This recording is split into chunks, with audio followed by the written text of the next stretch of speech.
Good morning everyone. Good morning teacher. Good morning all of you. आज हम समझेंगे chapter 12 जिनका नाम है दो बैलों की कथा। राइट, तो ये कथा किसने लिखी है? इसका चैप्टर का नाम है दो बैलों की कथा।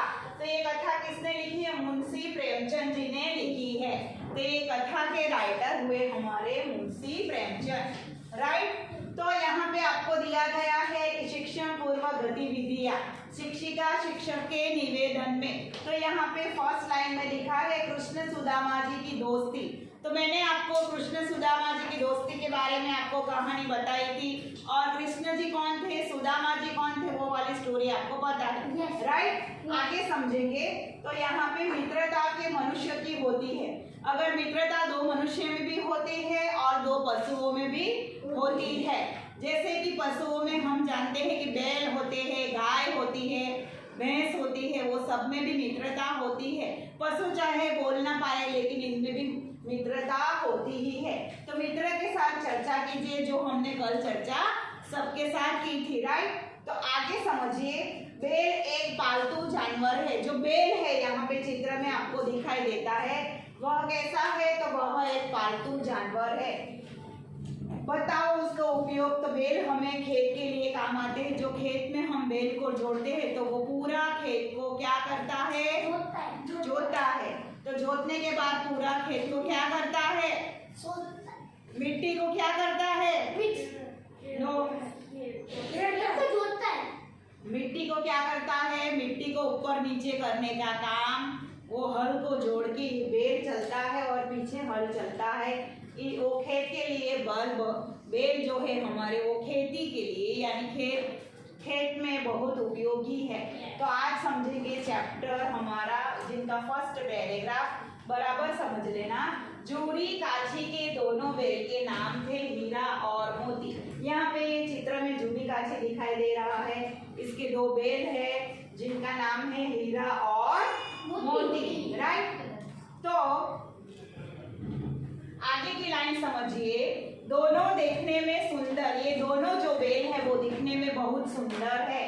काम में चौकस और ऊंची दिल वाले हैं। ये दोनों काम में एकदम परफेक्ट है। और इनका जो दिखावा है यहाँ पे आप देख सकते हैं कि ऊंची दिल वाले हैं। इसके जो दिल है, इसकी शरीर की जो बैल की जो रचना है वो ऊंचे कद की है। समझ में आया यहाँ तक आप सबको? बहुत दिनों साथ रहते रहते दोनों में भाईचारा हो गया। दोनों भाई के समान, मित्र के समान रहते थे। दोनों एक दूसरे को चाट कर और यहाँ पे दोनों एक दूसरे को चाट कर और सूंघकर अपना प्रेम प्रकट करते थे। ये जो दोनों बैल है वो एक दूसरे को सूंघते थे और एक दूसरे को चाट कर अपना प्रेम प्रकट करते थे।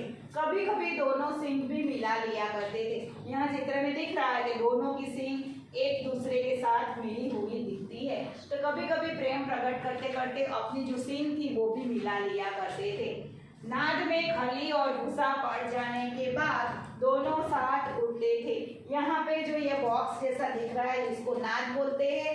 नाद यानी पशुओं को जो खिलाते हैं वो उसमें डालते हैं। तो नाद में जैसे ही खाना मिलता है तो खली भूसा वो पशुओं को खिलाते हैं। जैसे ही वो मिलता है तो दोनों साथ ही खाने के लिए उठते हैं और साथ ही वे क्या करते हैं? साथ ही खाते हैं। और नाद में साथ ही मुंह, एक यहाँ पे चित्र में देख सकते हैं कि दोनों साथ ही मुंह डालते दिखते हैं। एक मुंह हटा लेता तो दूसरा भी हटा लेता। यहाँ नाद में एक मुंह हटा लेता तो दूसरा भी यहाँ हटा लेता। तो आपको यहाँ तक बराबर समझ में आया होगा। आगे समझिए। जूरी ने एक बार बैलों को ससुराल भेज दिया। जो जूरी था यहाँ पे चित्र में आपको दिख रहा है कि जूरी कौन है? कि बैलों का मालिक है। राइट, तो ये दोनों बैलों के मालिक का नाम है जूरी। तो एक बार उसने दोनों बैलों को ससुराल यानी अपने बीबी के घर, अपनी पत्नी के घर ये बैलों को भेज दिया। जूरी के साले गया को, जूरी का जो साला था यानी उसकी जूरी की पत्नी का जो भाई था उसको हम साला बोलते हैं। तो जूरी के साले गया को घर तक बैल को ले जाने में पसीना आ गया। यहाँ पे पसीना या आना यानी बहुत परेशान होना। तो ये यहाँ पे मुहावरे का अर्थ हुआ। पसीना आना यानी परेशान परेशान होना। तो जूरी के घर से जो गया, दोनों बेलों को लेकर गया, तो उसे पसीना पसीना आ गया, उसे बहुत परेशानी हुई। आगे समझिए। संध्या समय दोनों बेल अपने नए स्थान पर पहुंचे। नए स्थान पर पहुंच गए। वो किनके घर गए? गया के घर। तो इनके लिए एक स्थान कौन सा बन गया? नया बन गया। तो ये शाम के समय दोनों वहां पे पहुंचे। तो शाम के समय एक नए स्थान पर वे दोनों पहुंच गए। वे दिन भर के भूखे थे। पूरा दिन चल चल के गए थे, तो वे पूरे दिन कैसे थे? भूखे थे। लेकिन जब तक नाद में लगाए गए तो एक भी उसमें, जब नाद में इनको वहां खाना दिया गया, ऐसा नाद वहां गया के घर भी था, तो नाद में उसको खाना दिया, तो उन्होंने इस नाद के अंदर एक भी ने, दोनों में से एक भी ने खाया नहीं। यहाँ पे आपको कुछ मुहावरे दिए हैं और कुछ शब्द के शब्दार्थ दिए। यहाँ पे पसीना आना, जैसे मैंने अभी समझाया, परेशान होना, और एक यहाँ पे शब्द है संध्या यानी शाम। आगे का 72 पेज का हम फर्स्ट पैराग्राफ ओनली आज समझेंगे। तो फर्स्ट पैराग्राफ में समझ लेना, यहाँ पे नाद में जब गया ने खाना डाला तो मुंह में दोनों ने नहीं डाला। बराबर, यहाँ तक सबको समझ में आया? यह नया घर था। गया का घर इन दोनों के लिए नया घर था। नए आदमी सब उन्हें बेगाने से लगते हैं। यहाँ के सब आदमी थे, वो कैसे थे? नए थे, इसलिए उन दोनों को बेगाने यानी अपने लगते नहीं थे, पराये से लग रहा था इन दोनों को वहां पे। जब सारे गांव के लोग सो गए तो दोनों ने जोर मारकर पगहे टुकड़ा डाला और घर की तरफ चले। यहाँ पे पगहे यानी कि जो गले में भेड़ों को बांधने के लिए जो रस्सी डालते हैं ना, उन्हें बोलते हैं पगहा।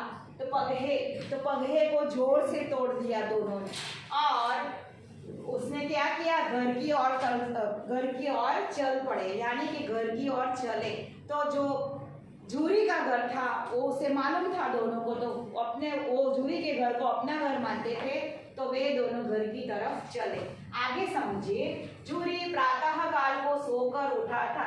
वो रात को निकले तो सुबह प्रातः काल यानी सुबह, बराबर। तो सुबह वे दोनों बेल वहां पे पहुंच गए। कहाँ पे?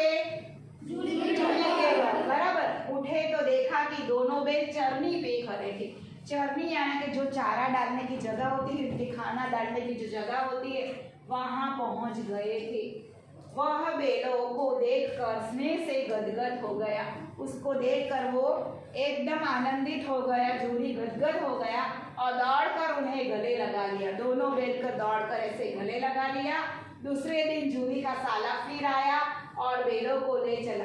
दूसरे दिन वापस गया, जूरी के घर गया और दोनों बेलों को ले गया। अब तक उसने दोनों को गाड़ी में जोता। अब सेकंड बार, दूसरी बार जब लेने आया तो उसने गाड़ी में जोता। गाड़ी में जोतना यानी गाड़ी में वो बेलों को लेकर गया। यहाँ तक समझ में आया?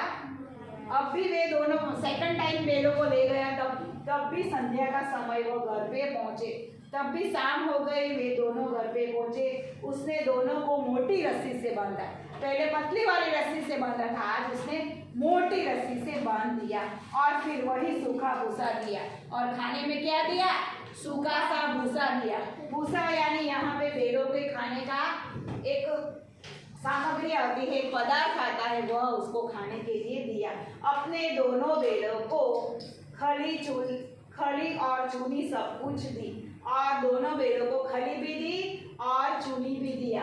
ये भी खली यानी कि जो एरंडा होता है उसमें से पपड़ी जैसा बनाते हैं, पपड़ी जैसे सेब का यानी चपटी सेब का, ऐसे पपड़ी जैसी उसकी खाने के लिए पदार्थ जो आता है उसे बोलते हैं खली। तो खली भी दी और साथ में उसको खाने के लिए चूनी भी दी। तो वो भी खाने का एक वो दाने जैसा आता है, वही है। तो वो दोनों भूसा भी दिया और दोनों दी, राइट। पहले सिर्फ भूसा ही दिया था तो दोनों ने नहीं खाया था, तो दूसरी बार उसने भूसा भी दिया और खाने के लिए ये दो चीज भी दी। तो आज आपको यहाँ तक समझना है और आपको क्या करना है होमवर्क में, ये पूरे चैप्टर के शब्दार्थ आपको वन टाइम अपनी हिंदी के नोट में लिखना है। Thank you very much. Have a nice day.